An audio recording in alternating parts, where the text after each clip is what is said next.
కేసీఆర్ వ్యాఖ్యలకు మల్లు రవి కౌంటర్ ఇచ్చారు. Social media జిమ్మిక్కులతో వాళ్లే పోల్ను మార్చారని విమర్శించారు. చెప్పడం కాదు, కేసీఆర్ జనంలోకి రావాలని సవాల్ విసిరారు. ప్రతిపక్ష హోదా ఇచ్చాం, కారు ఇచ్చాం, అయినా బయటకు రారా అని నిలదీశారు మల్లు రవి. కేసీఆర్ వ్యాఖ్యలకు మల్లు రవి కౌంటర్ ఇచ్చారు. బ్రేకింగ్ న్యూస్ చూస్తున్నాం మనం. సోషల్ మీడియా జిమ్మిక్కులతోనే వాళ్లు పోల్ను మార్చారని ఆయన విమర్శించారు. చెప్పడం కాదు, కేసీఆర్ జనంలోకి రావాలని సవాల్ విసిరారు. ప్రతిపక్ష హోదా ఇచ్చాం, కారు ఇచ్చాం, ఆయన బయటికి రారా అని నిలదీశారు మల్లు రవి.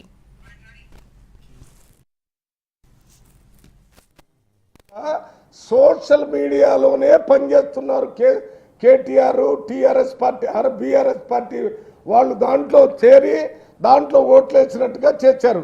మేము ప్రజల దగ్గర పోతాం. రేపు మేము పంచాయతీ ఎన్నికలు పెట్టబోతున్నాం.